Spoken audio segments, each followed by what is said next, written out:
ابو بہب فرماتے ہیں مجھے ابو رزمہ عبد العزیز نے بتایا کہ عبداللہ ابن مبارک نے فرمایا رکوع میں پہلے سبحان ربی العظیم کہے اور سجدہ میں پہلے سبحان ربی الاعلی کہے اور پھر تسبیحات پڑھے۔ ابو رزمہ عبد العزیز فرماتے ہیں میں نے عبداللہ ابن مبارک سے پوچھا اگر سہو ہو جائے تو پھر کیا سجدہ سہو میں بھی 10 مرتبہ تسبیحات کہے؟ آپ نے فرمایا نہیں، یہ صرف 300 تسبیحات ہیں۔ جو بندہ ان کو اس طرح ادا کرتا ہے اللہ پاک ایسے بندے کے اگر اہل زمین پر زمین و آسمان کے برابر بھی گناہ ہو تو رب کائنات ان کو معاف فرما دیتا ہے۔ اور حضرت عبداللہ ابن عمر فرماتے ہیں کہ مجھ سے حضور نبی اکرم صلی اللہ علیہ وسلم نے فرمایا اگر تمہارے گناہ تمام اہل زمین سے بھی زیادہ ہو جائیں تب بھی اس نماز کے باعث معاف کر دیے جائیں گے۔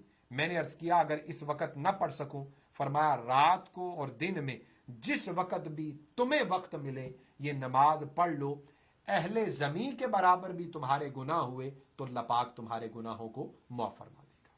یہ اتنی برکت والی اور فضیلت والی نفلی نماز ہے جسے صلاۃ التسبیح کہا جاتا ہے، اور خاص طور پر جن لوگوں کو رمضان المبارک نصیب ہو اور رمضان المبارک کا آخری عشرہ نصیب ہو اور آخری عشرے کی تاک راتیں نصیب ہوں اور پھر اعتکاف نصیب ہو، ان کو تو ہر روز یہ نفلی نماز ضرور پڑھنی چاہیے۔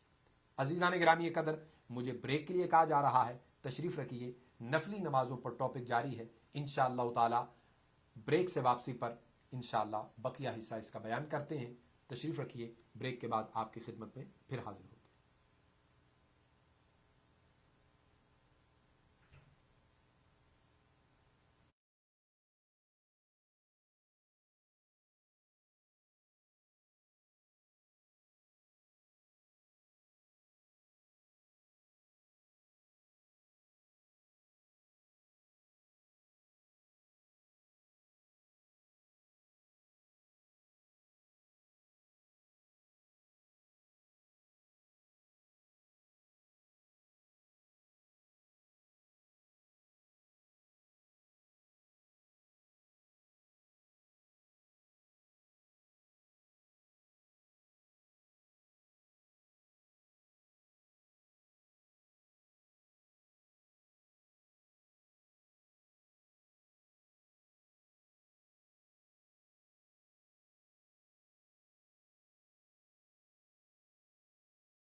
ویلکم بیک ناظرین، پروگرام دیکھ رہے ہیں غیب کی دنیا. تو میں ذکر کر رہا تھا نفلی نمازوں کے حوالے سے، اور 8ویں نمبر پر جو ہم نفلی نماز کا ذکر کر رہے ہیں وہ ہے صلاۃ الاستخارہ، استخارہ کی نماز، جس کو امام بخاری، امام ترمذی، امام ابو داؤد، امام نسائی اور ابن ماجہ نے اپنی اپنی کتب حدیث کے اندر نقل کیا ہے. سیدنا جابر رضی اللہ تعالیٰ عنہ روایت کرتے ہیں، آپ فرماتے ہیں کہ کان رسول اللہ صلی اللہ علیہ وسلم یعلمنا الاستخارۃ فی الامور کلھا کما یعلمنا السورۃ من القرآن. آقا علیہ الصلوۃ والسلام ہمیں نماز استخارہ کے بارے میں اسی طرح سکھایا کرتے جیسے قرآن کریم کی سورت سکھاتے ہیں. اور آپ فرماتے جب تم میں سے کوئی کسی کام کا ارادہ کرے تو 2 رکعت نماز نفل پڑھے. اور یہ دعائے استخارہ جو پوری تفصیل کے ساتھ بخاری، مسلم، ترمذی، اور آپ انشاءاللہ گوگل پر کریں گے تو وہاں پہ بھی یہ دعائے استخارہ آپ کو مل جائے گی. اور دعائے استخارہ پھر پڑھ کر اس کے بعد اپنی حاجت یا جو بھی ضرورت یا جس مسئلے کے بارے میں آپ پوچھنا چاہ رہے ہیں، اللہ کی بارگاہ سے مشورہ طلب کرنا چاہ رہے ہیں، وہ آپ نام لیں اور قبلہ کی طرف باوضو رخ کر کے سو جائیں. انشاءاللہ تعالی جو خواب میں آپ کو رہنمائی ہو، کسی بھی صاحب علم، متقی، پرہیزگار جو علم تعبیر رویا کو جانتا ہو، اس سے تعبیر خواب کی جو ہے وہ پوچھیں. 9ویں نمبر پر جو نفلی نماز آ رہی ہے وہ صلاۃ الحاجہ، حاجت کی نماز، جس کو حضرت عبداللہ بن ابی اوفا روایت کرتے ہیں. آپ فرماتے ہیں کہ حضور نبی اکرم صلی اللہ علیہ وسلم نے فرمایا من کانت لہو الی اللہ حاجۃ او الی احد من بنی آدم فلیتوضأ ولیحسن الوضوء ثم لیصلی رکعتین ثم لیصلی علی اللہ ولیصلی علی النبی صلی اللہ علیہ وسلم ثم لیقل لا الہ الا اللہ الحلیم الکریم سبحان اللہ رب العرش العظیم الحمد للہ رب العالمین اسألک موجبات رحمتک وعزائم مغفرتک والغنیمت من کل بر والسلامت من کل اسم لا تدع لی ذنبا الا غفرتہ ولا ہما الا فرجتہ ولا حاجتا ہی لک ردا الا قضیتہا یا ارحم الراحمین. امام ابن ماجہ اس کو روایت کرتے ہیں، امام ترمذی بھی، امام حاکم بھی اپنی اپنی کتب حدیث کے اندر، کہ حضور نبی اکرم نے فرمایا جس شخص کو اللہ یا کسی آدمی سے کوئی کام ہے، اسے چاہیے کہ وہ اچھے طریقے سے وضو کرے، 2 رکعت نماز نفل پڑھے، پھر اللہ کی تعریف، حمد و ثنا کرے، پھر حضور نبی اکرم صلی اللہ علیہ وسلم پر درود و سلام بھیجے، اور پھر اس کے بعد یہ دعا جو میں نے پڑھی اس کو پڑھے. اور پڑھنے کے بعد امام ابن ماجہ یہ الفاظ زائد کرتے ہیں، فرماتے ہیں پھر دنیا اور آخرت کی کوئی چیز مانگے وہ اس کے لیے اللہ پاک مقدر فرما دیتا ہے. تو عزیزان گرامی قدر، یہ تھی صلاۃ حاجہ، اور اس سے قبل بیان کی صلاۃ الاستخارہ. اب ہمارے پاس ایک کالر ہے. السلام علیکم ورحمۃ اللہ وبرکاتہ. ڈاکٹر صاحب یہ بتائیں کہ ہم مکمل طور پہ کیسے حاصل کر سکتے ہیں یہ جو کرونا وائرس سے نجات؟ دیکھیں، یہ ایک آزمائش ہے مومنین کے لیے، اور اس کے لیے سب سے پہلی تو چیز یہ ہے، یاد رکھیں کہ بزرگان دین کا قول ہے، اور وہ فرماتے ہیں کہ جب بھی اس طرح کے آزمائشیں، امتحان یا عذاب آتے ہیں، ان کے پیچھے کوئی نہ کوئی چیزیں کار فرما ہوتی ہیں. جب بے عدلی اور انصاف ختم ہو جائے تو تب بھی یہ آزمائشیں آتی ہیں. جب غرباء، مساکین کے حقوق ادا نہ کیے جائیں تب بھی یہ آزمائشیں آتی ہیں. اور جب عیاشی، فحاشی، عریانی عام ہو جائے تب بھی یہ آزمائشیں آتی ہیں. تو یہ تینوں چیزیں اپنے درمیان سے ختم کریں. حقوق اللہ کی ادائیگی میں پیش رہیں، حقوق العباد ادا کریں، اور اپنے گھروں سے لے کر جہاں تک آپ کی پہنچ ہو سکتی ہے وہاں تک کوشش کریں عریانی، فحاشی اور ہر قسم کی گندگی کو مٹانے کی کوشش کریں. پھر اللہ پاک ہم سے یہ ساری چیزیں ختم فرما دے گا. اور ہمارے ایک عالم دین ہیں، انہوں نے بڑی اچھی ایک بات کی، میں نے پڑھی ان کی بات. وہ فرماتے ہیں کہ یہ کرونا جو ہے یہ حرام کے کھانے سے آتا ہے. جو حرام سے بچتا نہیں وہ کورونا کا مریض بنے گا. اور یاد رکھیے یہ بات درست ہے، ہر قسم کی حرام یعنی حقوق اللہ کی ادائیگی کرنا ہم پر لازم فرض ہے. نہیں کریں گے تو یہ حرمت کا مسئلہ آ جائے گا. حقوق العباد کی ادائیگی ہم پر لازم ہے، نہیں کریں گے تو حرمت کا مسئلہ آ جائے گا. یہ عریانی، فحاشی، یہ سب حرام چیزیں ہیں. یہ حرام مال یا حرام چیزوں کا کھانا ہم پر حرام ہے، یہ حرمت کے مسائل ہیں.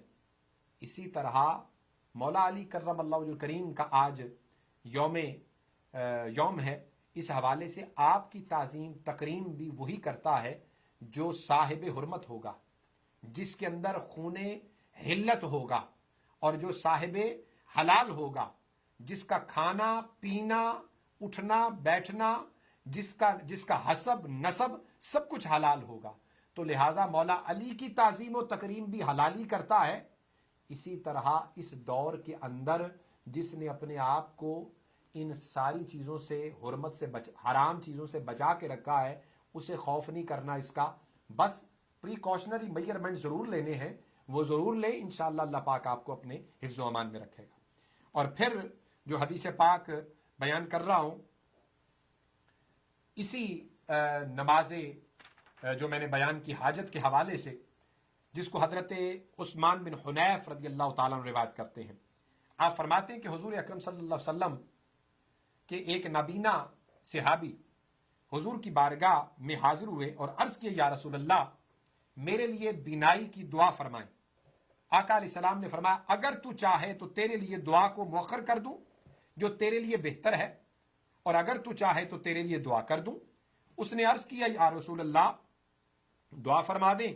آپ نے اسے اچھی طرح وضو کرنے، 2 رکعت نماز پڑھنے اور اس کے بعد صلاۃ حاجت کی دعا کرنے کے لیے ارشاد فرمایا. اور وہ کیا دعا دی؟ اللہم انی اسألک واتوجہ الیک بمحمد النبی الرحمہ، یا محمد انی قد توجہت بک الی ربی فی حاجتی ہذہ لتقضی اللہم فشفع فی. یعنی اس کا معنی یہ ہے کہ اے اللہ میں نبی رحمت حضرت محمد صلی اللہ علیہ وسلم کے وسیلے سے تجھ سے سوال کرتا ہوں، تیری توجہ طلب کرتا ہوں. اے محمد میں آپ کے وسیلہ سے اپنے رب کی بارگاہ میں حاجت پیش کرتا ہوں کہ پوری ہو جائے. اے اللہ میرے حق میں سرکار کی شفاعت کو قبول فرما لے. تو یہ صلاۃ حاجت کی خود آقا علیہ السلام نے اپنے ایک نبینا صحابی کو تعلیم فرمائی. اور 10ویں نمبر پر جو میں پیش کر رہا ہوں وہ ہے صلاۃ توسل، یعنی وسیلے کی نماز. یاد رکھیں جو ابھی میں نے حدیث پیش کی یہ صلاۃ حاجت کے لیے بھی ہے اور صلاۃ توسل کے لیے بھی ہے، کیونکہ اس میں آقا علیہ الصلوۃ والسلام کا وسیلہ اللہ کی بارگاہ میں پیش کیا جا رہا ہے. لہٰذا اس حدیث کو دونوں اعتبار سے آپ لے سکتے ہیں. اور 11ویں نمبر پر جو نماز پیش کر رہا ہوں وہ ہے صلاۃ التطوع فی البیت، یعنی گھر کے اندر پڑھی جانے والی نفلی نماز، جس کو حضرت زید بن ثابت رضی اللہ تعالیٰ روایت کرتے ہیں. آپ فرماتے ہیں کہ رسول اکرم صلی اللہ علیہ وسلم نے ارشاد فرمایا، صلو ایھا الناس فی بیوتکم فإن افضل صلاۃ المرء فی بیتہ الا الصلاۃ المکتوبہ. امام بخاری اور مسلم اس کو روایت کرتے ہیں. آقا علیہ السلام نے فرمایا، اے لوگو اپنے گھروں میں نماز پڑھا کرو، کیونکہ افضل یہ ہے کہ آدمی فرض نمازوں کے علاوہ باقی نمازیں گھر میں ادا کرے تاکہ اپنے گھروں کو تم قبرستان نہ بناؤ. اور اس کے حوالے سے دوسری حدیث پاک میں بھی آتا ہے، جس کو حضور نبی اکرم صلی اللہ علیہ وسلم کا فرمان عالی شان، جس کے حوالے سے کہ حضور علیہ الصلوۃ والسلام نے فرمایا، جس کو حضرت ابو موسیٰ اشعری روایت کرتے ہیں، امام مسلم اور امام بہقی نے اس کو نقل کیا ہے، جس گھر میں اللہ کا ذکر کیا جائے، حضور نے فرمایا اس گھر میں اللہ کے ذکر کی برکت کا یہ عالم ہوتا ہے کہ اس گھر کی مثال ایسے ہے جیسے کسی مردہ اور زندہ شخص کی مثال ہے. یعنی جس گھر میں ذکر خدا ہوتا ہے وہ زندہ انسانوں کی طرح گھر ہے، اور جس گھر میں ذکر الہی نہیں ہوتا وہ مردہ انسانوں کی طرح وہ گھر ہے. اللہ پاک ہمیں اپنے گھروں کو زندگی عطا کرنے کی توفیق مرحمت فرمائے. اور آج کا موضوع میں نے خاص طور پر رمضان مبارک میں بیٹھنے والے ان معتکفین کے لیے بیان کیا تاکہ اللہ رب العزت اعتکاف کی حالت میں وہ بیٹھ کر اللہ کی یاد کریں اور ان نفلی نمازوں کو بارگاہ صمدیت میں ادا کر سکیں۔ آئیے اللہ کی بارگاہ میں دعا کرتے ہیں۔ الحمدللہ رب العالمین والعاقبۃ للمتقین، الصلاۃ والسلام علی رسول خیر خلقہ والناس اجمعین۔ یا باری تعالیٰ اس وبا کا شکار ہو کر جتنے بھی مؤمنین و مؤمنات، مسلمین و مسلمات اس دار فانی سے کوچ کر گئے، انہیں اپنی جوار رحمت میں جگہ عطا فرما، اور جو بیمار ہیں انہیں شفائے کاملہ عاجلہ نصیب فرما، سب کے رزق میں، جان میں، مال میں برکات کثیرہ عطا فرما۔ باری تعالیٰ اس وبا کو ہم سے دور فرما کر سب کو اپنے حفظ امن میں جگہ نصیب فرما۔ تیرے گھر پھر سے آباد ہوں، یہ مساجد اسلامک سینٹر پھر سے آباد ہوں، تیرا گھر بیت اللہ پھر سے آباد ہو، تیرے محبوب کی مسجد نبوی پھر سے آباد ہو، قبلہ اول بیت المقدس پھر سے آباد ہو۔ باری تعالیٰ پھر وہاں پہ جا کر نمازیں پڑھنا نصیب ہوں، وہاں پہ جا پر جمعہ اور جمعات کے خطبات سننا نصیب ہوں۔ باری تعالیٰ عیدین پڑھنا نصیب ہوں، عیدین کے خطبات سننا نصیب ہوں، تیرے گھروں کی رونقیں بحال ہوں۔ مولا کریم رمضان المبارک کی برکت سے اس وبا کو دور فرما کر اس رمضان المبارک کی برکتیں اور اپنی رحمتوں سے ہماری جھولیوں کو بھر دے۔ جو بیمار ہیں انہیں شفائے کاملہ عاجلہ نصیب فرما دے۔ ربنا تقبل منا انک انت السمیع العلیم وتب علینا یا مولانا انک انت التواب الرحیم، وصلی اللہ تعالی علی رسول خیر خلقہ محمد وعلی آلہ واصحابہ اجمعین برحمتک یا ارحم الراحمین۔ عزیزان گرامی قدر، اپنے لیے آسانیاں پیدا کیجیے، دوسروں کے لیے آسانیاں پیدا کیجیے، زبانوں کو، دل و دماغ کو اللہ اور اس کے رسول کے ذکر سے تر رکھیے۔ اللہم صلی وسلم وبارک علی سیدنا و مولانا محمد معدن الجود والکرم وآلہ الکرام وابنہ الکریم منبع العلم والحکم، وبارک وسلم وصلی علیہ۔ سبحان ربک رب العزت عما یصفون وسلام علی المرسلین والحمد للہ رب العالمین۔ پروگرام کے بعد کال کرنے کے لیے 646-552-6186 پہ کال کر سکتے ہیں۔ انشاءاللہ اگلی جمعرات نئے ٹاپک کے ساتھ شام 6 سے 7 آپ کی خدمت میں پھر حاضر ہوں گے۔ تب تک کے لیے اجازت دیجیے۔ والسلام علیکم ورحمۃ اللہ وبرکاتہ۔